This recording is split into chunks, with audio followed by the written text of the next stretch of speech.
quero convidar você a abrir a sua Bíblia no livro do profeta Jonas, capítulo 1.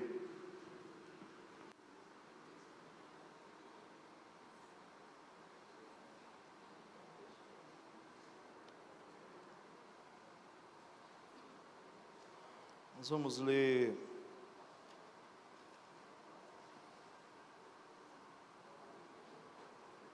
verso 1, 2 e 3. Assim diz a palavra do Senhor. Veio a palavra do Senhor a Jonas, filho de Amitai, dizendo: Dispõe-te, vai à grande cidade de Nínive e clama contra ela, porque a sua malícia subiu até mim.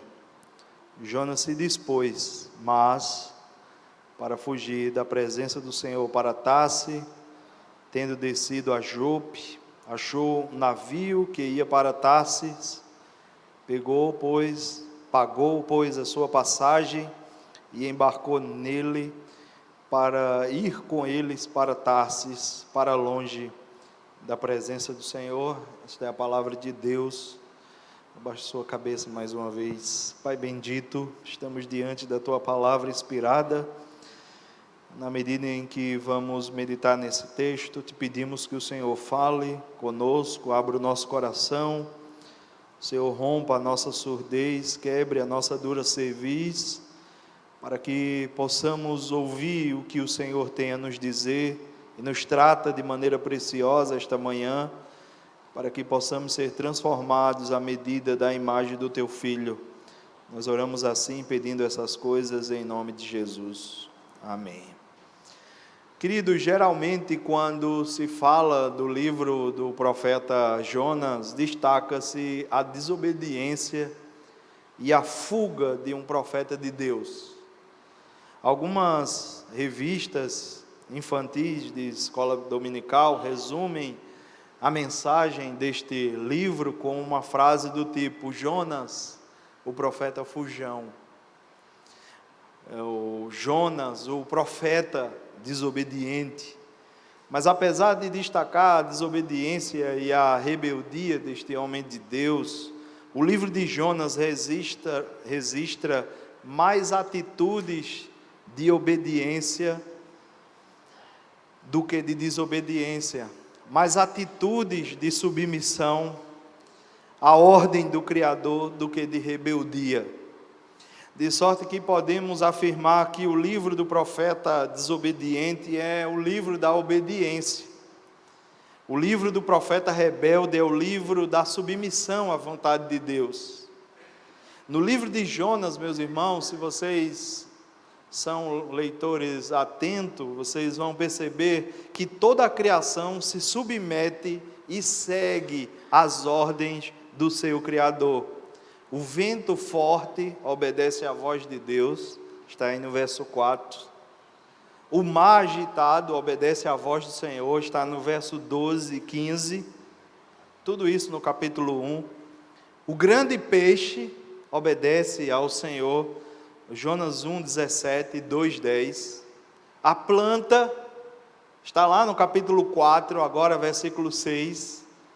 Um inseto minúsculo, capítulo 4, verso 7, o vento quente e calmo, versículo de número 8 do capítulo 4. Portanto, há nesse livro uma sintonia quase que perfeita entre Criador e criatura, entre ordem e obediência, entre determinação e submissão. É uma sintonia quase que perfeita, porque o único ser em toda a criação resolve opor-se e rebelar-se contra a ordem do Criador, é o homem, é o profeta Jonas. Toda a criação se submete, exceto o homem. E por incrível que pareça, meus irmãos, nós, seres humanos, entre todas as criaturas, podemos nos tornar um fator complicador no cumprimento da missão de Deus. Isso acontece quando nós resolvemos andar na direção contrária ao propósito de Deus aqui neste mundo. A semelhança de Jonas, às vezes queremos mudar a mente de Deus, os seus métodos, a maneira dele agir, ao invés de mudarmos o nosso coração. Nós achamos que Deus é que tem que mudar, Ele tem que atender às nossas preferências, mas é o contrário. Nós que temos que nos conformar à voz dEle, à vontade dEle para as nossas vidas. Agora, meus irmãos, há momentos em que cometemos a insensatez de querer dizer para Deus o lugar, o tempo, as pessoas que devem ser evangelizadas, mas isso não é nada mais, nada menos do que rebeldia do nosso coração, porque Ele, o Senhor já disse o lugar, é em todo lugar, Ele já disse o tempo, é em todo tempo, e Ele também já disse quais são as pessoas, é todo mundo. Esse é o tema do DEMIG, ide, portanto, ou seja, vão e pregue o Evangelho a toda criatura, quem crê e for batizado será salvo, quem não crê já está condenado. Missões, irmãos, é uma questão de obediência. Nós observamos aqui neste livro, mesmo com esse ato de rebeldia, Deus mostrou a Jonas quem de fato manda, quem de fato é o Senhor, mesmo que a contragosto do profeta de Deus, ele obedeceu, e o resultado da sua obediência foi impressionante. Houve uma conversão em massa. Sua mensagem, apesar de dura, sua mensagem, apesar de ser uma mensagem sem compaixão, teve 100% de aproveitamento. É só você analisar o capítulo de número 3, do verso 5 até o verso 10. A experiência de Jonas, meus irmãos, portanto, nos ensina que o que Deus requer de nós, os seus servos, é tão somente obediência, porque o resultado do trabalho é competência dEle. Não é competência nossa o resultado, é competência de Deus, porque nós encontramos nas Escrituras, por exemplo, em 1 Coríntios, a Escritura nos dizendo: eu plantei, Apolo regou, mas quem deu o crescimento foi Deus, a competência é dele. Portanto, nós podemos observar aqui nessa passagem de que missões é uma questão de obediência. Deus estava enviando o profeta até a cidade de Nínive, e ele precisava dar cumprimento à palavra do Senhor.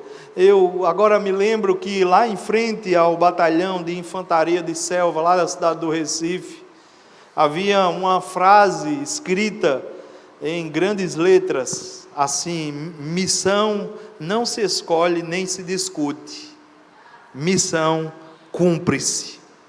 E alguém pode até pensar que isso é coisa de militar, e de fato é, mas não compete a nós, servos do Senhor Jesus, escolhermos ou discutirmos a missão que Ele nos confiou. Compete tão somente a cada um de nós obedecer. Obedecermos, meus irmãos. Por isso, a primeira coisa que nós devemos observar aqui nesse texto é que missões é uma questão de obediência. Mas uma segunda e última coisa, e depois eu queria aplicar isso à nossa vida, que nós podemos observar no livro de Jonas, de forma geral, é que missões não é só uma questão de obediência, missões é uma questão de compaixão. Se você passar algumas páginas e ir para o capítulo 2, versículo 2, Jonas ora da seguinte forma: ah, Senhor, não foi isso que eu disse, estando ainda na minha terra. Por isso adiantei-me fugindo para Tarse, pois sabia que és Deus clemente, misericordioso, tardio em irar-se e grande em benignidade, e que te arrependes do mal. Quando se fala, meus irmãos, geralmente na fuga de Jonas, procura-se explicar as razões e os motivos que levaram a fugir ao invés de obedecer a Deus. Geralmente se atribui a fuga de Jonas ao seu entendimento de que Deus é um Deus exclusivo dos israelitas. Além do seu sentimento de exclusividade, também se atribui a sua fuga também a um conhecimento que o profeta tinha da maldade daquele povo, da crueldade, do tratamento desumano que os ninivitas dispensavam aos seus inimigos. Possivelmente esses dois fatores contribuíram para que Jonas fugisse para o oeste, ou seja, para Tarsis, ao passo que o Senhor o enviara para o leste, para Nínive. No entanto, o verdadeiro motivo da sua fuga, da sua desobediência, foi revelado por ele mesmo em sua desgostosa oração. Porque ao ver a conversão dos ninivitas no capítulo 3, do perdão de Deus sobre suas vidas, Jonas fica irado, ele fica desgostoso com o Senhor. Com essa atitude, Jonas torna o único profeta missionário que se entristeceu com a conversão dos seus ouvintes.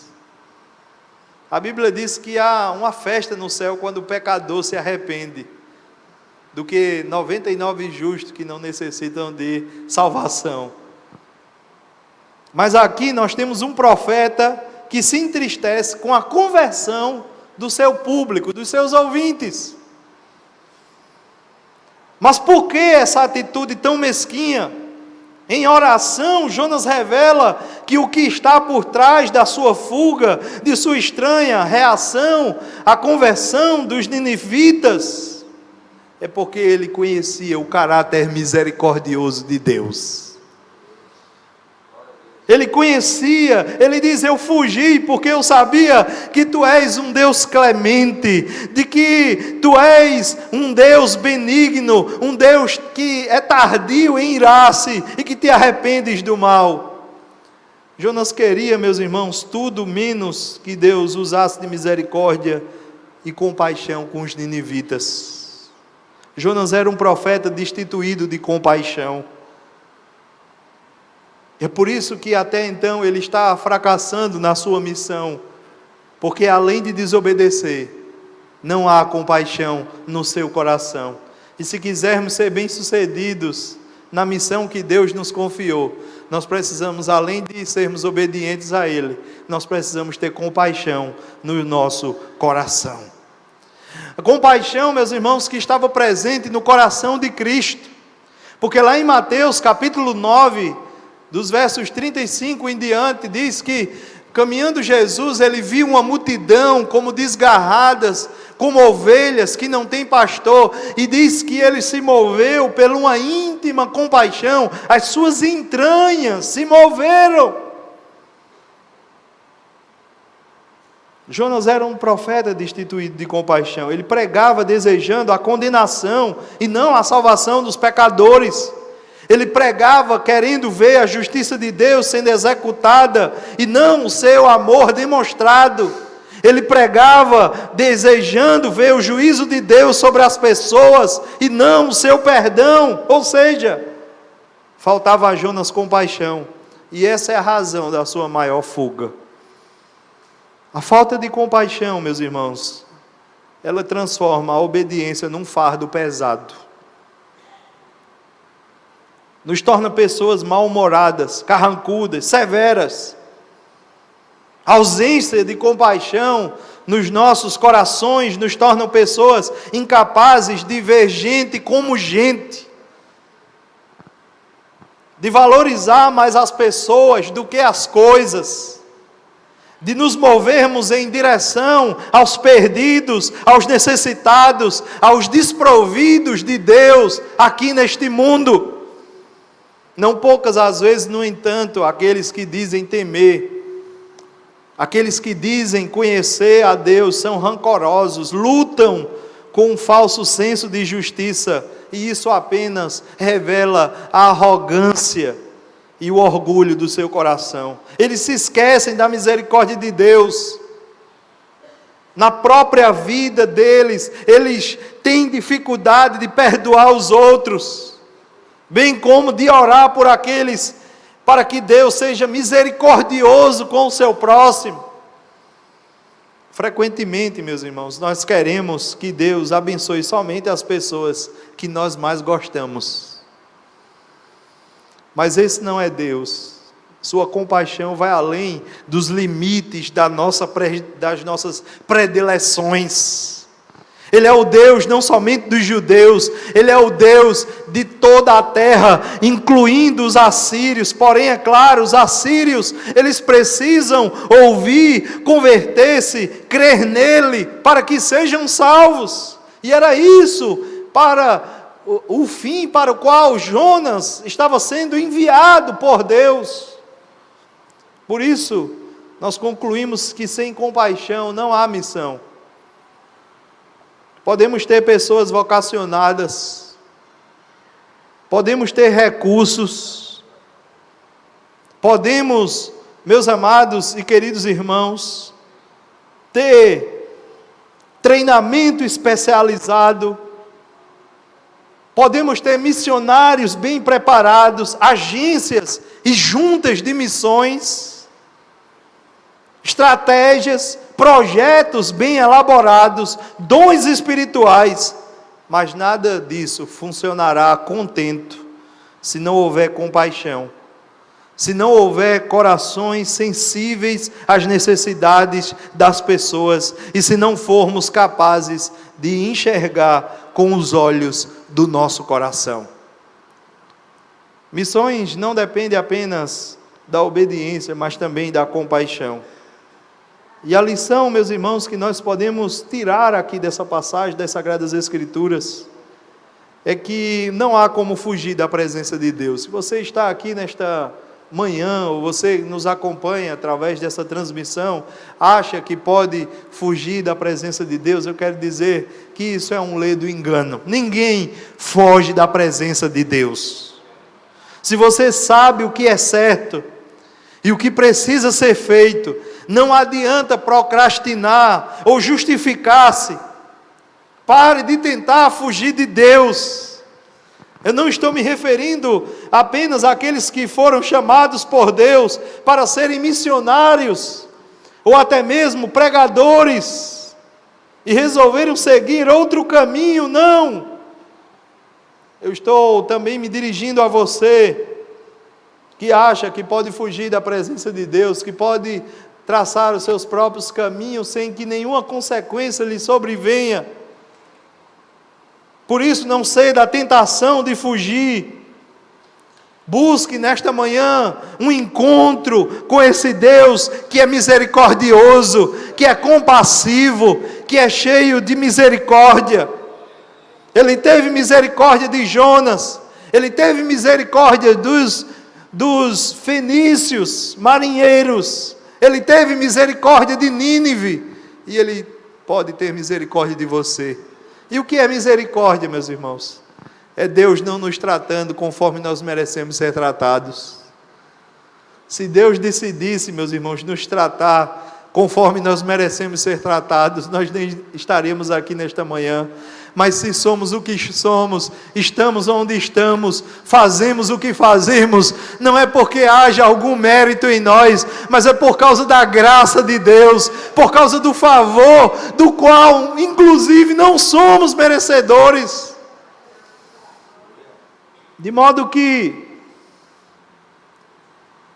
eu não sei qual é a distância que você está de Deus. Talvez você ainda esteja em Jope, no caminho de Tarsis, ou já se encontre em Tarsis. No entanto, onde quer que você esteja, Ele é Deus e você não pode fugir dEle. Diga a Deus nessa manhã: Senhor, eis-me aqui. O que está acontecendo é responsabilidade minha, pois eu sei o que é certo, o que eu tenho que fazer, mas eu estou demorando para fazê-lo. Mas hoje eu venho dizer, eu quero fazer o que tem de ser feito. Essa é a oração que você precisa fazer. Ora, meus irmãos, a melhor atitude é sempre a que teve o profeta crente, mais teimoso, Ele disse no capítulo 1, versículo 12: eu sei que tudo isso é minha culpa. Note que ele não culpa os assírios, ele não culpa os ninivitas, os israelitas, os marinheiros ou o próprio Deus. Ao contrário, ele diz: foi por minha causa.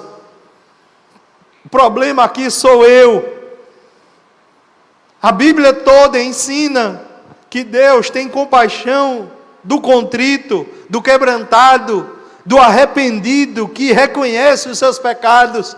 Portanto, se nessa manhã você se voltar para Deus com o coração contrito, quebrantado, arrependido, reconhecendo os teus pecados, as tuas faltas, tenha certeza de que esse Deus haverá de perdoar os teus pecados, haverá de transformar o teu coração. Jonas não age como aquele tipo de crente que diz: ah, pastor, eu adulterei porque ela me provocou. Oh, pastor, eu fui desonesto, mas o Senhor já viu como é que está a situação financeira do nosso país. Não, meus irmãos, confissões desse tipo não nascem de corações quebrantados. Jonas, ao contrário, reconhece a sua culpa, ele resolve enfrentar as consequências. Ele diz assim: pode me jogar no mar. Eu quero dizer que se você se aproximar de Deus com essa atitude, não importa a confusão na qual você esteja metido, a misericórdia dele vai alcançar você, a graça dele vai alcançar você, e ele vai ajudar você a sair dessa situação. Meus irmãos, todos nós somos pecadores, mas atitudes como essas podem nos manter na presença de Deus misericordioso, o qual, num ato supremo de sua compaixão, nos enviou o seu Filho para ser o nosso Redentor. Ele enviou o seu Filho Jesus Cristo para ser o nosso Redentor. Portanto, quando nós olhamos para essa passagem das Sagradas Escrituras, nós somos instruídos pelo Espírito Santo a sermos obedientes à missão que Deus tem nos dado. Aonde quer que Ele nos coloque, aonde quer que nós estejamos. Mas acima de tudo, essa obediência, meus irmãos, ela tem que ser acompanhada de compaixão. Precisamos ter o coração de Cristo, um coração compassivo, cheio de compaixão, um coração de misericórdia, que se compadece das pessoas, que se volta para, de fato, as pessoas, que não mede distância, que não mede esforços, mas que reconhece, meus amados e queridos irmãos, de que aquele que nos envia é aquele que, de fato, vai conosco. Quando vai conosco, nos capacita, e quando nos capacita, meus irmãos, nós podemos ter a certeza de que a obra que Ele começou, Ele haverá de cumprir, Ele haverá de completá-la, Ele haverá de realizar na vida daqueles a quem Deus destinou para a salvação. É a compaixão que precisa nos nossos corações. Que Deus, nesta manhã, antes da escola dominical, Ele queira, de fato, colocar em nosso coração um coração disposto a obedecer e ser compassivo. Às vezes nós cantamos e não pensamos nas coisas que nós cantamos. Eu estava hoje pela manhã refletindo naquela canção que diz: Senhor, dá-me um coração ao Teu, meu mestre, coração disposto a obedecer, cumprir todo o Teu querer, dá-me um coração igual ao Teu. E será que de fato, meus irmãos, nós estamos dispostos a termos compaixão por aquelas pessoas? Eu lembro muito bem que num projeto missionário no ano de 2000, lá em Sousa, na Paraíba, uma equipe foi separada para fazer um culto num presídio ali na cidade, naquela cidade. E eu fui uma das pessoas que estava sendo separadas. Eu lembro-me que Bartolomeu, da igreja congregacional lá de João Pessoa, me separou entre aquelas pessoas que estariam ali evangelizando naquele culto público, e após a gente estaria num pavilhão em que as grades foram fechadas porque havia um pátio, os presos estavam soltos ali. Na hora que chegamos para fazer o culto, eles foram colocados para dentro das celas, ficaram ouvindo a mensagem ali pregada, o louvor cantado. E meus irmãos, eu estava com meu coração muito amedrontado. Nunca tinha ido, na verdade, a um presídio de segurança máxima. A pessoa daquele presídio disse: olha, ali tem estupradores, assassinos, matricidas, gente da pior espécie da sociedade, estão todos aqui. E nós começamos cantando: caiam por terra agora os inimigos de Deus, seja estabelecido a casa do Senhor. E meus irmãos, quando nós começamos cantando ali, eu via aqueles homens, cada tora de homem, com os rostos cheios de lágrimas, chorando, certamente arrependidos pelo que, muitos deles, pelo que tinham feito e as consequências dos seus crimes ali. Certamente uma mãe, um pai, um filho, uma família que ficou em casa sofrendo por causa de um delito, de um crime. Começamos cantando, pregando a palavra de Deus, e quando terminou aquele culto, meus irmãos, foi nos dada a oportunidade de nos aproximar daquelas celas e falar ainda mais do amor de Deus. E eu, que no meu coração, na hora que estava sendo dividido a equipe, dizendo: Senhor, eu dizia no meu coração: Senhor, não permita que eu vá para aquele lugar, não permita que eu esteja ali, meus irmãos. Mas a partir daquele dia, meus irmãos, eu passei há um bom tempo fazer parte, lá na cidade de Caruaru, de uma equipe que sempre ia no presídio Juiz Plácido de Souza, na cadeia de Bezerros, em Arco Verde, no Brito Alves. Sabe por quê? Porque missões envolve não apenas uma questão de obediência, mas uma questão de compaixão também. Ali pode estar, meus irmãos, os piores seres que a gente possa considerar, mas ali há um coração carente e necessitado da graça e da misericórdia de Deus. Que Deus nos ajude aqui nesta manhã a termos um coração obediente, mas a termos também um coração cheio de compaixão. Abaixe a sua cabeça e vamos orar nesta hora. Senhor, eu não quero ser como esse profeta, porque quero te obedecer logo da primeira vez. Desejo ser um instrumento de misericórdia na vida das pessoas, mesmo daquelas que eu acho que não merecem. Meu julgamento, ó Deus, é humano e errado, mas Tu és Deus, e da mesma forma que tivesse compaixão de mim, pode ser compassivo com quem quiseres. Usa-nos, Senhor, para levar o Teu amor, o Teu evangelho a todas as pessoas, mesmo daquelas que não gostamos. Em nome de Jesus nós oramos. Amém.